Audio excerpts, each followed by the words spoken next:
जमलेल्या माझ्या सर्व मराठी बांधवांनो, भगिनींनो आणि मातांनो,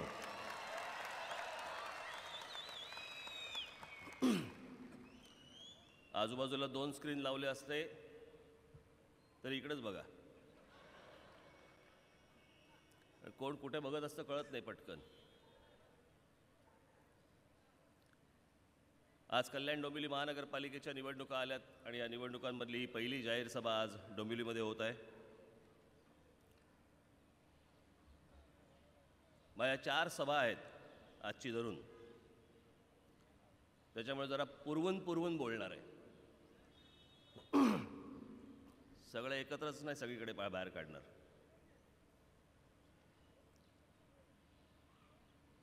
मी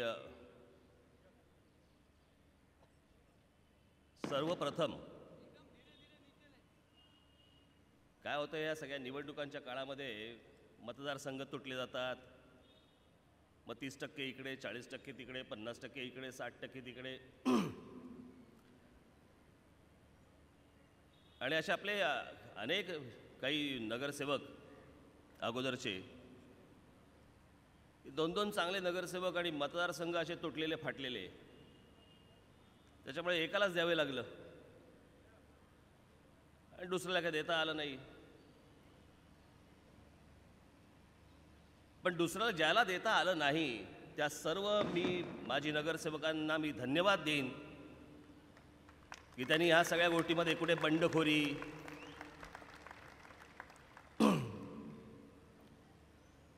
आपल्या वैशाली दरेकर, त्याच्यानंतर आपला मनोज घरत, कोमल पाटील, राहुल चितळे, राजेश पाटील, वाईट वाटणं स्वाभाविक आहे. मलाही वाईट वाटलं की एवढे चांगले सगळे नगरसेवक आणि या सगळ्या मतदारसंघ फाटण्यामुळे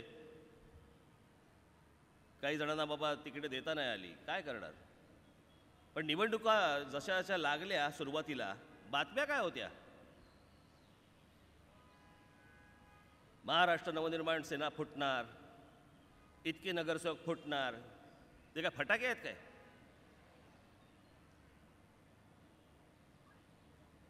पण या संपूर्ण निवडणुकीमध्ये एकही चिरा कुठे ढासळला गेला नाही, कोणीही बाहेर गेलं नाही, कोणाच्या नादी लागलं नाही. बाकीचे सगळे चाचपडत होते यांच्याकडनं कोण मिळतायत का, कारण बाकीच्यांकडे काहीच नाही, भाजपकडे तर काहीच नाही. उमेदवार मिळायची पंचायत होती त्यांची. मला बघायचंच आहे की शिवसेना आणि भारतीय जनता पक्ष येऊन या कल्याण डोंबिवलीमध्ये काय भाषणं करतात ती मला ऐकायचीच आहेत.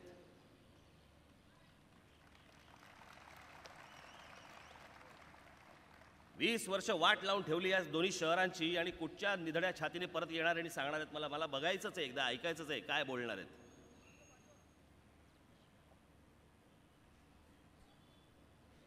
ते मध्यंतरी ते देवेंद्र फडणवीस आले, मला आत्ताच कोणतरी माझे एक स्नेही सांग होते, कॉफी विथ सीएम एक असतं ना, कॉफी विथ करण, तसं कॉफी विथ सीएम. आणि शाळेतल्या मुलांना बोलवलं होतं. हे मी आता तिकडे त्या डोंबिवलीला जिमखान्यामध्ये आहे तिकडेच बोलवलं होतं. समोर लहान लहान मुलं बसली होती. कॉफी विथ सीएम म्हणजे काय, सीएमला फक्त एकट्याला कॉफी दिली, मुलं तशीच.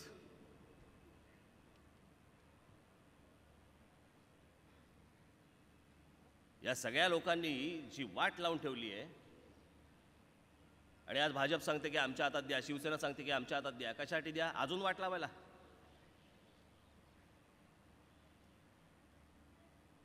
मुख्यमंत्र्यांचं काय, त्यांना काय जे तोंडाला येतील ते बोलतात. पण मी आज तुम्हाला सगळ्यांना सांगतो, महाराष्ट्र नवनिर्माण सेनेच्या वतीने मी आज कल्याण डोंबिवलीला 10,000 कोटी रुपयांचं मी पॅकेज जाहीर करत आहे. अरे येड्यानं असं काही नसतं. वाजला यायला टाळ्या सगळ्यांनी, बडवायला सुरुवात. चला, आमच्याकडेही पैसे नाहीत आणि सीएम कडेही पैसे नाहीत आणि आपले येऊन आपले पॅकेजेस देत आहेत. 6,500 कोटी रुपयांचं पॅकेज कल्याण डोंबिवलीला, लागले बडवायला टाळ्या. काय कशाचा कशाला पत्ता नाही. साला सरकारकडे पैसे नाहीत, कल्याण डोंबिवलीला देणार आहेत. बरं, मग कल्याण डोंबिवलीला 6,500 कोटी रुपये जर समजा तुम्ही देणार असाल, तर मग मुंबईला किती देताय, नाशिकला किती देताय, ठाण्याला किती देताय, औरंगाबादला किती देताय, नागपूरला किती देताय? आहेत का पैसे? काही नाही, पैसे नाही इकडे, काही नाही. पैसे मागायला जातात परदेशी. मुख्यमंत्री गेले होते मध्यंतरी जपानला. मग ते जपानचे सगळे लोक आले, काय म्हणतात त्याला, पुढे गेली शिदोरी,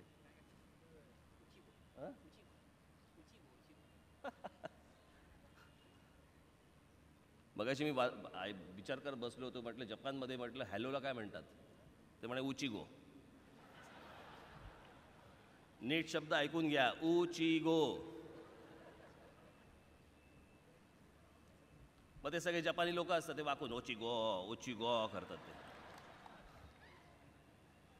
आमचे मुख्य मंत्री गेले वाकायला, जपानी लोक बोलले नको नको राहू देत,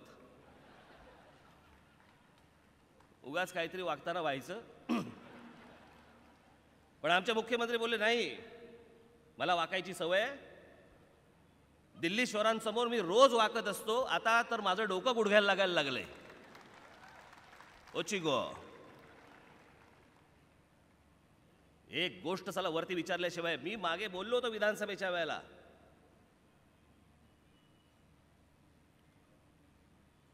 की दिल्लीवरनं जर समजा राज्य हाकली जाणार असल्या कोणत्याही पक्षांना तुम्ही थारा देऊ नका. पण नाही, त्या सगळ्या माहोलमध्ये सगळे आम्ही मतं उधळली आणि देऊन टाकली.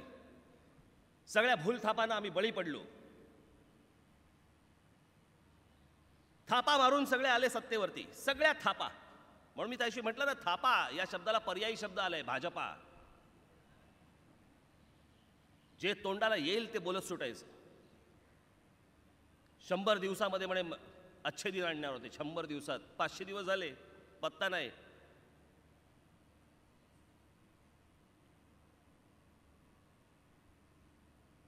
डाळी, तुरडाळ, बिरडाळ, सगळ्या डाळ्यांचे भाव वाढले.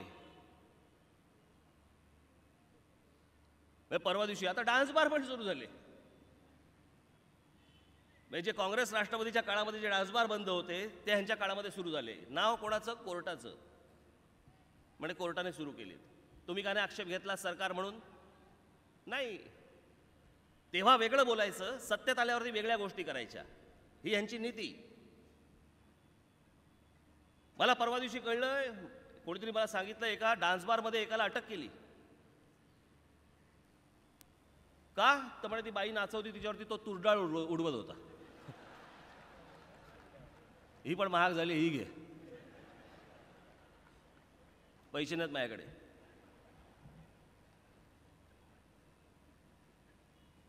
सगळ्यावर बंदी, मांस बंदी, तुरडाळ आणि सगळ्या गोष्टींचे भाव वाढवून ठेवायचे. म्हणजे तिकडे खायचं काहीच नाही. आम्ही मांस बंदी झाली, डाळीचे भाव वाढवून ठेवले, म्हणजे तेही खाता येत नाही सर्वसामान्यांना, तेही परवडत नाही. महाराष्ट्रात दुष्काळ जाहीर केलाय. आणि म्हणे देशभर शौचालय काढणार. मला कळत नाही साला, एक तर पोटात काही जाणार नाही, बाहेर काय पडणार? त्याच्यात महाराष्ट्रात दुष्काळ, पाणी नाही, कशाने धुवायचं? सगळ्या बाजूनी बोंब, सगळ्या बाजूनी बोंब. काय फरक पडला हो, मला जरा सांगा, काय फरक पडला अगोदरच्या सरकारमध्ये आणि ह्या सरकारमध्ये? काय फरक आहे? त्या सरकारमध्ये दाभोळकरांचा खून झाला, या सरकारमध्ये पानसरेंचा खून झाला. त्या सरकारमध्येही बलात्कार होत होते, या सरकारमध्येही बलात्कार होत आहेत. त्या सरकारमध्ये देखील आत्महत्या करत होते शेतकरी, या सरकारमध्ये देखील आत्महत्या करतात शेतकरी.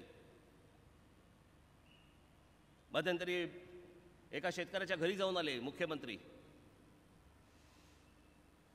ज्यांनी आत्महत्या केली होती, राहिले तिथे. त्या आपल्या शेतकरी बांधवाची जी काही त्या भगिनी ज्या होत्या, त्या भगिनींनी मुख्यमंत्री येऊन गेल्यानंतर जवळपास आठवड्याभराने आत्महत्या केली. काय माहित नाही बाबा काय बोलले.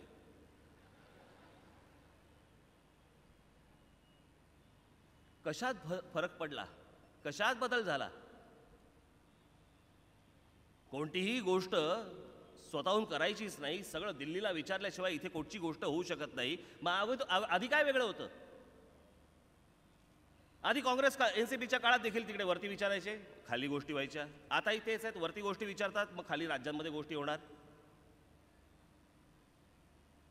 आणि आता वरती विचारायला गेले की ते सांगतात परदेशी गेलेत, पंतप्रधान परदेशी आहेत, त्याच्यामुळे विलंब होतोय, विचारायला पण आम्हाला विलंब होतोय. हे असं सरकार चालतं? या असल्या लोकांना निवडून देणं. मी आत्ता येत होतो या स्टेशनवरनं, लोक बाहेर पडत होते, प्रत्येकाच्या चेहऱ्यावरती, मला प्रत्येकाच्या चेहऱ्यावरती दिसत होतं तेल लावत गेले त्या निवडणुका आणि तेल लावत गेली ती मतदान. अजूनपर्यंत आमचं आयुष्य जर सुखकर होत नसेल, कशासाठी आम्ही मतदान करायचं आणि कोणाला मतदान करायचं?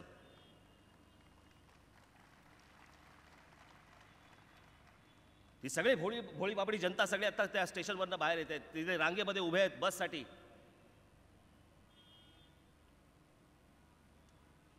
20-20 वर्ष हातामध्ये सत्ता घेऊन देखील लोकांचं आयुष्य जर तुम्हाला सुखकर करता येत नसेल, उपयोग काय तुमच्या त्या सत्तेचा? काय चाटायची ती मतदान आणि काय करायची काय सत्ता ती?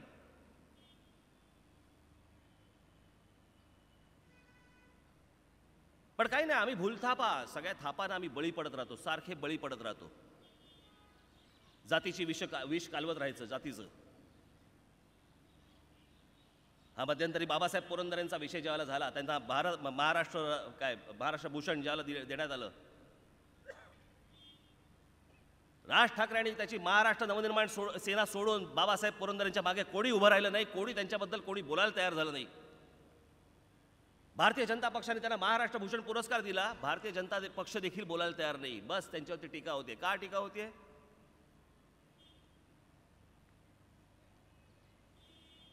टीका करणारे कोण? शरद पवार आणि ते एक ठाण्याचं वळवळ.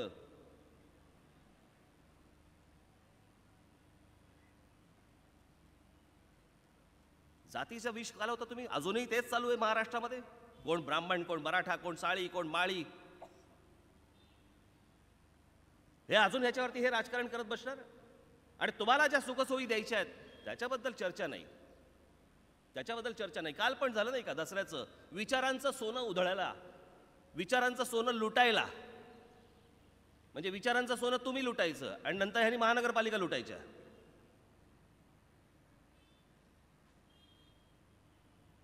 काय बोलतोय आपण? आपल्या आजूबाजूला काय घडतंय, काय झालंय, काय परिस्थिती आहे?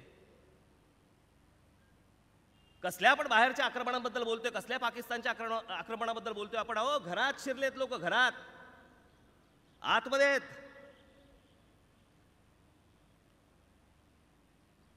आपल्याला बाहेरच्या दुश्मनाची गरजच नाहीये, आपल्याकडे आतमध्ये इतके पसरलेले आहेत की ते संपवता संपवता तुम्हाला नाकी नऊ येणार आहे.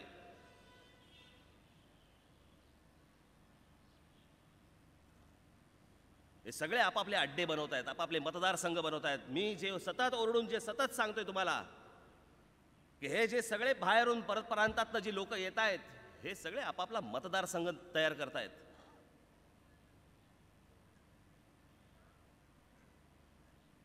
उद्या तुम्हालाच विचारणार.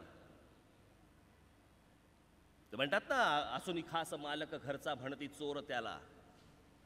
अशी अवस्था याच्या पुढे आपल्या शहरांमध्ये मराठी माणसाची होणार. तिथे नाही लक्ष आमचं. कोण कोण घुसलेत आम्हाला कल्पना नाहीये. आज तुम्ही मीरा भाईंदरमध्ये जाऊन बघा, मीरा भाईंदरमध्ये कोण लोक घुसलेत? सर्वात जास्ती त्रास कोणाचा? नायजेरियन लोकांचा. नायजेरियन लोक घुसलेत, सगळे काळे. ते ड्रग्ज सप्लाय करतायत, हत्यारं बाळगतायत, महिलांवरती बलात्कार करतायत. काही नाही, सरकार हतबल. आम्ही काही करू शकत नाही. आमची पोलीस यंत्रणा करू शकते, परंतु त्यांना आज तुम्ही खुले दरवाजे देत नाही आहात, काही करायला देत नाही आहात. या बाजूने नायजेरियन लोक घुसत आहेत, या बाजूने उत्तर प्रदेश बिहारमधले घुसत आहेत, या बाजूने बांगलादेशी घुसत आहेत, या बाजूने पाकिस्तानचे लोक घुसत आहेत. आतमध्ये सगळे घुसलेत महाराष्ट्रात. या सगळ्या महानगरपालिका. अहो, मला साधी गोष्ट सांगा, या संपूर्ण ठाणे जिल्हा हा भारतामधला एकमेव जिल्हा आहे, एकमेव जिल्हा आहे ज्या जिल्ह्यामध्ये, एखाद्या जिल्ह्यात काढून बघा, एका जिल्ह्यामध्ये 6 ते 7 महानगरपालिका आहेत. ठाणे महानगरपालिका, कल्याण डोंबिवली महानगरपालिका, वसई विरार महानगरपालिका, भिवंडी महानगरपालिका, नवी मुंबई महानगरपालिका, उल्हासनगर महानगरपालिका, मीरा भाईंदर महानगरपालिका, 7. महानगरपालिकेचा दर्जा कधी मिळतो? ज्या वेळेला त्या प्रदेशाची, त्या भागाची लोकसंख्या तेवढी वाढते, त्याच्यानंतर त्याला महानगरपालिकेचा दर्जा मिळतो. ही लोक आली कुठून? ही लोक घुसली कधी? ही लोक काय करणार आहेत? ही लोक काय करतात? काही माहित नाही आम्हाला. बस आम्ही निवडणुका आल्या, भाषणं करायची, हे सत्ता राबवणार आणि सत्तेत बसून देखील करणार काहीच नाही. तुमच्या सुरक्षिततेचा प्रश्न आपण रोज बातम्या वाचतो, वर्तमानपत्रांमध्ये आमचे पत्रकार बांधव इथे बसलेले आहेत, टेलिव्हिजन चॅनलचे लोक इथे समोर आहेत, रोज वेगवेगळ्या बातम्या दाखवत असतात की इकडे हा गुन्हा घडला, इकडे हा गुन्हा घडला. गुन्हे घडण्यामध्ये देखील महाराष्ट्र नंबर 1 ला आहे. गुन्हे घडण्यात कसे काय घडायला लागले हो अचानक गुन्हे? असे अचानक कसे काय गुन्हे घडायला लागले? हे जी सगळी बाहेरून माणसं आली आहेत ना, त्यांच्यावरती कंट्रोलच नाही कोणाचं, माहितीच नाही, रोजच्या रोज येत आहेत आणि आम्ही बेसावध. आम्हाला कल्पनाच नाही की आमच्या शहरांमध्ये कोण आलंय, कोण घुसले, कोण काय करतंय. आणि प्रत्येक जण आता डोकं वरती काढायला लागलाय, प्रत्येक जण डोकं वरती काढायला लागलाय. आता जैनांनी डोकं वर काढायला सुरुवात केली. माझे अनेक काही मित्र आहेत, गुजराती आहेत, जैन आहेत. माझे ते एक मित्र आहेत ज्यांचं नाव नयन शहा. तुमचा विश्वास नाही बसणार, हा माणूस हा गुजराती आहे का मराठी आहे? त्यांची पत्नी उत्तम मराठी. जिकडे ते व्यवसाय करतात, त्यांचा व्यवसाय जिकडे आहे तिथे सगळे काम करणारे सगळे मराठी. असे अनेक लोक आहेत महाराष्ट्रात, आहेत जे जन्माने इथे राहतात, जे वर्षानुवर्ष 3-4 पिढ्या इथे राहतात. पण जे नव्याने आलेत त्यांची कारस्थानं काय सुरू आहेत? हे जे नव्याने आलेत त्यांची कारस्थानं सुरू आहेत. हे मतदारसंघ काबीज करायचे. आत्ता मी तुम्हाला आत्ता सांगतो, भारतीय जनता पक्षामधल्या एका व्यक्तीने मला सांगितलं, जैनांची आत्ता बैठका सुरू आहेत, जैन कम्युनिटीच्या बैठका सुरू आहेत, मुंबईमध्ये सुरू आहेत, ठाण्यामध्ये सुरू आहेत.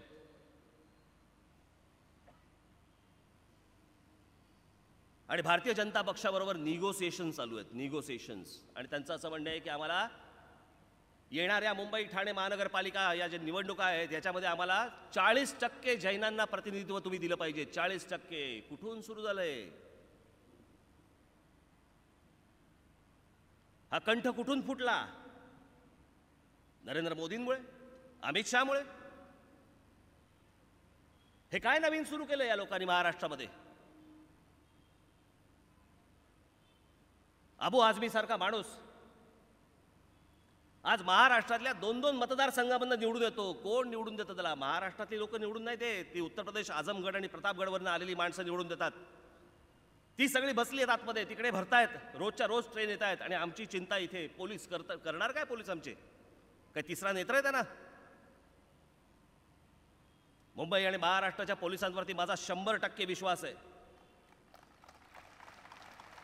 एकदा मुंबई महाराष्ट्रातल्या पोलिसांचे एकदा हात मोकळे करा आणि त्यांना सांगा की हे सगळं नष्ट करून दाखवा. 48 तास लागतील, 48 तास.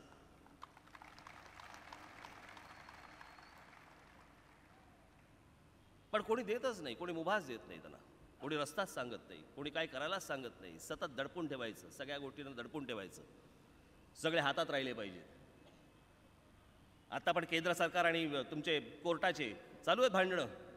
कोर्ट म्हणते की नाही आम्ही सांगू तो तुम्ही तिथे जज नेमा. का? सरकार सांगणार आता की न्यायाधीश कोण असायला पाहिजे आणि कोण नसायला पाहिजे? आता हे सरकार ठरवणार? अहो हे काय सरकार आहे का? लोकांचं आयुष्य सुखकर करण्यापेक्षा ह्या कुठच्या तरी गोष्टींच्या नादी लागतायत आणि असल्या कुठच्या तरी गोष्टी करतायत. बाकी कशात काय चाललंय? मला बदल कशात घडला जरा सांगा ना.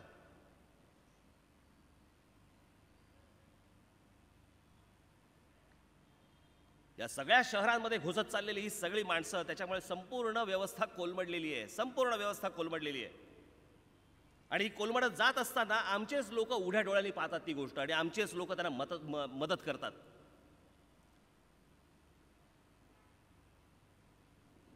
आपल्याच महाराष्ट्रामधले आमदार, नगरसेवक, लोक, तुमचे प्रशासकीय अधिकारी, इतर अधिकारी हे त्यांना मदत करतात. काही पोलीस अधिकारी मदत करतात. त्याच्यातनं ही सगळी अनधिकृत बांधकामं उभी राहतात.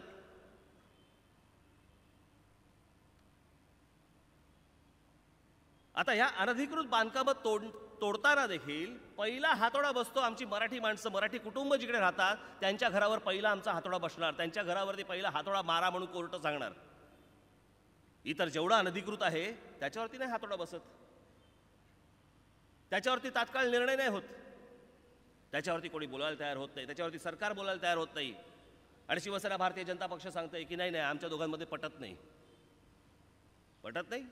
मग डिवोर्स द्या. मंत्रीपदही पाहिजेत आणि सरकारमध्ये कोणी ऐकत नाहीये. ही अशी त्यांची अवस्था. करू काहीच शकत नाहीत. गेल्या वर्षभरामध्ये मंत्र्यांनी काय केलं सांगू शकत नाहीत. आज या सगळ्या महानगरपालिकांच्या निवडणुका लढवत असताना अनेक गोष्टी तुम्हाला अत्यंत निर्दयीपणे कराव्या लागतील.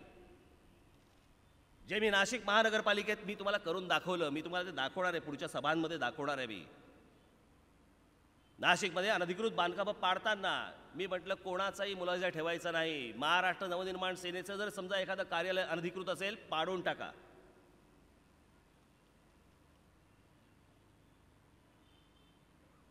पण अनेक लोक अशी आहेत आज महाराष्ट्रामध्ये, या शहरांमध्ये राहणारी, की ज्यांना बिल्डरांनी फसवलेत. सगळे कर भरतायत, सगळे कर भरलेले आहेत, गेले अनेक वर्ष ते तिकडे राहत आहेत. पण आमच्याकडचा न्याय बघा. आमच्याकडचा न्याय काय? जो राहतोय त्याला बाहेर काढायचा. त्या बिल्डरवर कारवाई नाही, तिथल्या नगरसेवकावर कारवाई नाही, तिथल्या आमदारावरती कारवाई नाही, तिकडच्या प्रशासकीय अधिकाऱ्यावरती कुठच्याही कारवाई नाही. ते सगळे पैसे खाऊन मोकळे सुटतात आणि आमची लोक सगळे अडकतात. का? तर अनधिकृत असा एक शिक्का बसलेला असतो. आज कल्याण डोंबिवलीमध्ये पण अशी अनेक घरं आहेत ज्यांच्यावरती सगळे कर भरून गेले अनेक वर्ष, सगळे कर भरून देखील अनधिकृत असा एक शिक्का मारलेला आहे. सतत आयुष्यभर एक सतत टांगती तलवार आमच्या डोक्यावरती. कधी कुठचा कोर्टाचा निर्णय येईल, कधी कुठची आमची बिल्डिंग पाडायला निघेल, कधी आम्ही रस्त्यावरती येऊ माहीत नाही. आणि कोणाचं लक्ष नाही. या सत्ताधाऱ्यांच्या आशीर्वादाशिवाय ही अनधिकृत अशा गोष्टी घडू शकतील काय? हिंमत तरी होईल का कोणाची?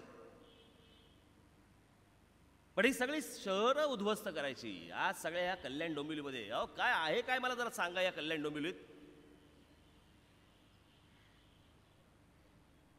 माझ्या माता भगिनी इथे बसलेल्या आहेत. अनेक जणी घरी असतील, आत्ता कामावरनं आल्या असतील, काय विचार करत असतील हो? या कल्याण डोंबिवलीमध्ये राहताना मी संध्याकाळी माझ्या मुलाला कुठे फिरायला घेऊन जाऊ, कुठे खेळायला घेऊन जाऊ? अनेक तरुण म्हणत असतील की बाबा आज संध्या आम्हाला खेळायचंय. कुठे खेळायचं?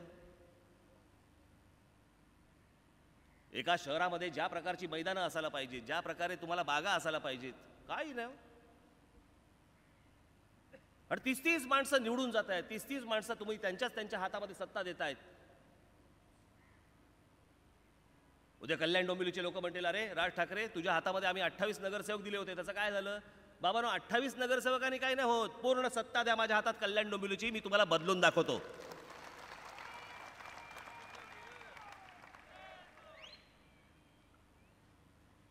नाशिकमध्ये आता अख्खा सगळा चेहरा मोहरा बदलायला लागला.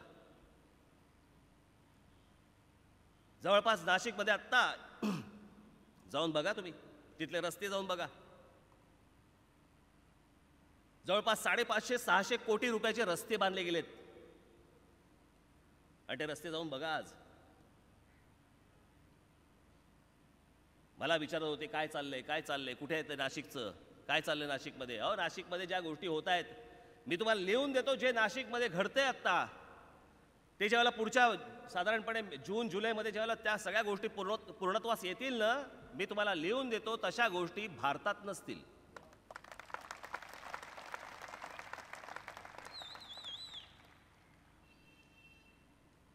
आणि हे नुसतं मी मतदानासाठी नाही करत आहे, हे नुसतं मी काहीतरी राजकीय पक्ष आहे म्हणून त्याच्यासाठी नाही करत. हा माझा आवडीचा विषय आहे. ज्या शहरामध्ये आपण राहत आहोत त्या शहरातनं घरातनं बाहेर पडल्यावरती आपल्याला आनंद वाटला पाहिजे. अरे काय छान शहर आहे माझं, किती सुंदर रस्ते आहेत, किती सुंदर फुटपाथ आहेत.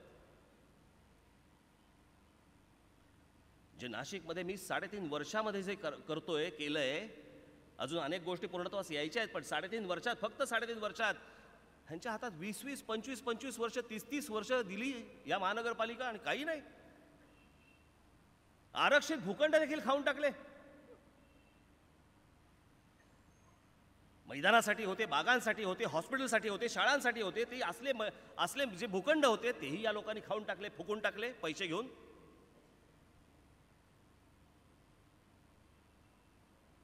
काहीतरी येऊन तुमच्या समोर आपल्या भावनेच्या आरी काहीतरी गोष्टी बोलायच्या.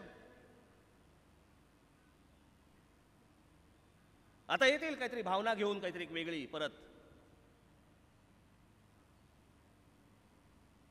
म्हणजे नुसते असल्या गोष्टींच्या यांना उभंही करू नका तुम्ही. मी आता ज्या प्रकारे मी काही गोष्टी करतो, मी आता डोंबिवलीमध्ये माझी कधी 28 तारखेला माझी परत सभा आहे. त्या सभेमध्ये मी तुम्हाला प्रेझेंटेशन देणार आहे. आपण म्हणतो ना मराठीमध्ये असतं ना, बाप दाखवतो तर श्राद्ध घाल. 3.5 वर्षामध्ये तिकडे काय काय केलंय आणि काय काय होतंय या संपूर्ण गोष्टींचं प्रेझेंटेशन तुम्हाला 28 तारखेला डोंबिवलीला आणि 29 तारखेला कल्याणला मी 2 ठिकाणी 2 सभांमध्ये देणार आहे. बस झाली भाषणं. आता जे केलंय ते तुमच्या समोर ठेवीन. विनाकारण तुमच्याकडे मतं मागायला येत नाहीये मी तुम्हाला एका विश्वासाने सांगतो, ही कल्याण डोंबिवलीची सत्ता माझ्या हातात तुम्ही देऊन बघा, आमच्या हातात तुम्ही देऊन बघा. सत्ता म्हणजे संपूर्ण सत्ता.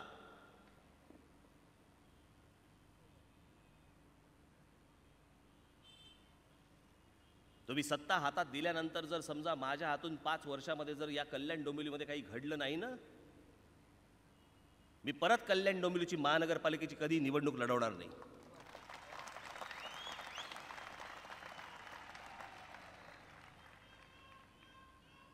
निवडणुका लढवण्याचा मला काही इतका उत्साह नाहीये. जर तुम्ही प्रेमाने समजा त्या गोष्टी माझ्या हातामध्ये दिल्या तर माझं कर्तव्य बनतं. आणि त्याचबरोबर माझ्या हा आवडीचा विषय. हे सगळे लोक, ह्या सगळे शिवसेना काय, भाजपा काय, सगळेजण परदेशी जाऊन येतात, परदेशी सगळ्या गोष्टी बघून येतात. मग तिकडे जे काही गोष्टी घडलेल्या आहेत त्या आमच्याकडे का नाही आहेत? मी गेल्या वेळेला त्या आपल्या विकास आराखडा ब्ल्यूप्रिंट ज्यावेळेला केली होती त्यावेळेला मी एक फिल्म केली होती, एक छोटी फिल्म 16 मिनिटाची फिल्म केली होती. त्याच्यामध्ये मी सांगितलं होतं हिरो म्हणजे 2 शहरं मी दाखवली होती. 2 शहरं, उत्तम व्यवस्था, उत्तम ट्रॅफिक, उत्तम बागा, उत्तम इमारती, लोकांच्या चेहऱ्यावरती एक प्रसन्नता, छान जगतायत. 2 शहरं, ट्रॅफिकची व्यवस्था उत्तम, गाड्या व्यवस्थित चालवतायत, शाळा आहेत, हॉस्पिटल्स आहेत, सगळ्या गोष्टी आहेत. आणि 2 शहरं ती कोणती होती? त्यातलं एक होतं हिरोशिमा आणि दुसरं होतं नागासाकी, ज्याच्यावरती अणुबॉम्ब पडले होते. अणुबॉम्ब म्हणजे अणुबॉम्ब पडल्यानंतर देखील जर ती शहरं जर इतकी मोठी होऊ शकतात, चांगली घडू शकतात, मग आमची शहरं काही कारण नसताना आज कल्याण डोंबिवली अणुबॉम्ब पडल्यासारखं का वाटतात? काही व्यवस्था नाही, ट्रॅफिक नाही, म्हणजे ट्रॅफिकची व्यवस्था सगळी कोलमडलेली, पब्लिक ट्रान्सपोर्ट सिस्टीम नाही. आज प्रत्येक आईला आपलं मूल रस्ता क्रॉस करताना धाकधूक होते. हा शाळेतनं व्यवस्थित बरोबर येईल की नाही? सतत एक असुरक्षिततेची एक भावना सतत मनामध्ये घेऊन या आमच्या माता भगिनी जगत असतात. माझे पती आज ऑफिसला गेलेत, ते परत येतील की नाही? कुठे ट्रेनमध्ये बॉम्बस्फोट तर होणार नाही? मी तुम्हाला सांगतो, मी मागे एकदा माझ्या सभेमध्ये सांगितलं होतं, माझे एक मित्र आहेत, त्यांच्या घराच्या इथे त्यांचं रोज त्यांच्या त्या इमारतीमध्ये राहणाऱ्या त्या एक महिला होत्या, त्या रोज येणं जाणं, समोर भेटणं वगैरे सगळं व्हायचं. एके दिवशी ते बाहेर आले आणि तीच भगिनी पांढऱ्या साडीत होती. त्यांना कळे ना आता काय काय बोलायचं, काय झालं. त्यांनी सांगितलं म्हणे परवा दिवशी जे मुंबईला ट्रेनमध्ये जे बॉम्बस्फोट झाले त्याच्यात आमचे हे गेले हो, तिचे पती गेले त्या बॉम्बस्फोटात. ती बोलली मला वाईट या गोष्टीचं वाटलं, ते गेलेच, पण त्यांच्या अंत्यदर्शनाला मला त्यांच्या पाया देखील पडता आला नाही, कारण कमरेखालनं भागच नव्हता. ही सतत एक धाकधूक मनामध्ये ठेवायची आणि आयुष्य जगायचं. हे काय आयुष्य आहे? केंद्रात सत्ता बदल झाला, राज्यात सत्ता बदल झाला, मनातली असुरक्षितता नाही गेली, ती अजून तिथेच आहे. आम्हाला सतत भीती वाटते, आमच्या पोराबाळांची भीती वाटते, आमच्या घरच्यांची भीती वाटते की हे सगळं सुरक्षित राहील की नाही. म्हणजे बाहेर गेले ते घरी येतील की नाही, आणि घरी आल्यावरती माझं घर राहील की नाही, की अनधिकृतपणाचा एक शिक्का मारलेला आहे, कधी घरातनं बाहेर काढतील. हे काय आयुष्य हो, हे काय आयुष्य आहे. वाट लावून ठेवली या सगळ्या शहरांची या लोकांनी. त्यांच्या हातामध्ये सतत त्या सत्ता द्यायच्या. मी त्याच्यावरती करायला सांगितलं होतं होर्डिंग यांना सगळ्यांना, की मी म्हटलं अरे ह्यांच्या घरात काय पडलं, एकदा इतक्या वर्षाच्या सत्तेमध्ये यांच्या घरात काय पडलं आणि तुमच्या पदरात काय पडलं. रोजच्या रोज आमची शहरं खराब होत आहेत, खाली जात आहेत, आकडा खाली जातोय. पण आम्हाला काही नाही, गंमत. निवडणुका आल्या, आता येतील हे सगळे धनिक पक्ष आणि निवडणुकाच्या तोंडावरती पैसे फेकून मारतील. मग मंडळं असतात, त्यांना द्यायचे पैसे, त्यांना लावायचं कामाला. अरे पण ते तात्पुरतं झालं, त्याच्यानंतर 5 वर्ष काय, 5 वर्ष काही नाही. 5 वर्ष एक हात राहणार, हे सगळे गब्बर बनणार. परत 5 वर्षानंतर निधड्या छातीने तुमच्यासमोर येणार आणि परत सांगणार आम्हाला मतदान द्या, आम्हाला मतदान करा, आमचे थोडे पैसे खायचे राहिलेत.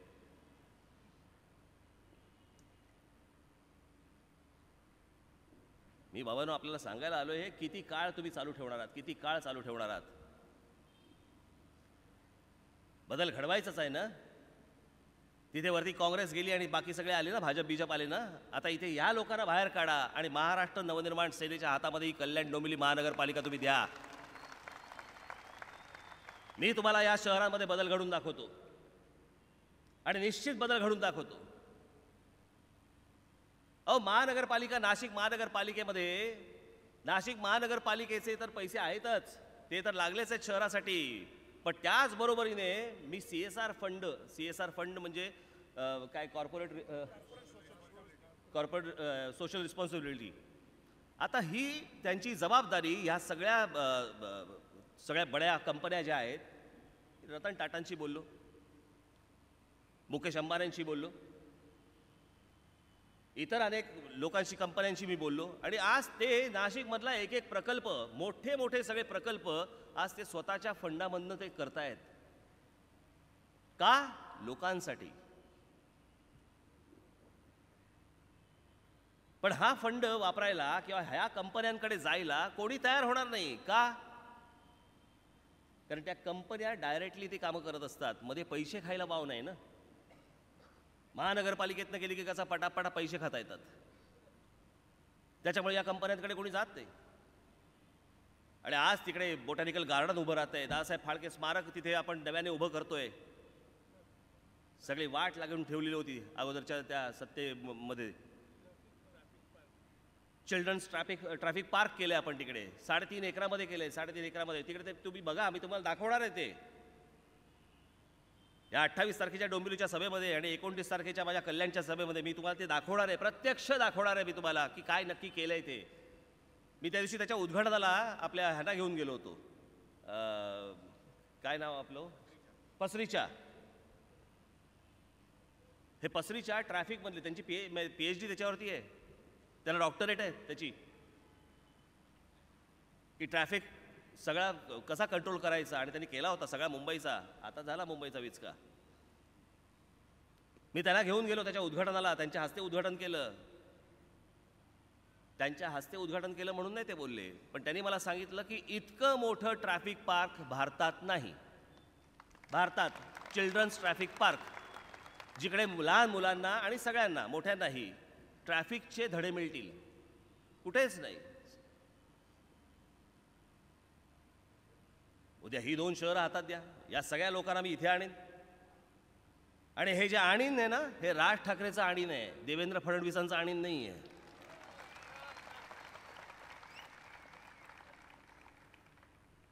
ते काय आज येतील आणि उद्या निघून जातील हो, निवडणुका झाल्या की. त्याच्यानंतर इथे बघायला कोण नाहीये. पण आज मी तुम्हाला एक सांगतो, हे कल्याण डोंबिवली ही 2 शहरं तुम्ही माझ्या हातात तुम्ही द्या. जसं नाशिकमध्ये ठाण मांडून मी नाशिकचा नवनिर्माण करायला सुरुवात केली, तसंच कल्याण डोंबिवलीमध्ये मी ठाण मांडून मी कल्याण डोंबिवलीचं नवनिर्माण करायला सुरुवात करीन. हे माझं आपणास वचन, हा माझा शब्द आपल्याला. आणि म्हणून ही आलेली संधी आपण कृपा करून वाया घालवू नका. ही संधी सतत येत नाही, अशी 5-5 वर्षानंतर या सगळ्या गोष्टी येतात. आयुष्यातली 5-5 वर्ष, 20 वर्ष यांची सत्ता होती. 20 वर्ष म्हणजे एक पिढी. आज आम्हाला एक मुलगा झाला, आम्हाला एक मुलगी झाली, आणि यांच्या कार्यकाळामध्ये ती 20 वर्षे झाली. एक पिढी मोठी झाली, एक पिढी बर्बाद केली या लोकांनी. 20 वर्ष कशाला म्हणतात हो? आयुष्यातली 20 वर्ष कशाला म्हणतात? मला माहित नाही पुनर्जन्म असतो की नसतो, मला कल्पना त्याची, काही कल्पना नाही मला त्याची. पण तुम्हाला मिळालेला जन्म, हे मिळालेलं आयुष्य, ह्याच्यातली तुम्ही जर 20 वर्ष 30 वर्ष जर या लोकांसाठी घालवणार असाल आणि तुमच्या पदरात जर काही गोष्टी पडणार नसतील, उपयोग काय हो या निवडणुकांचा? मग काय खेळ आहे का सगळा?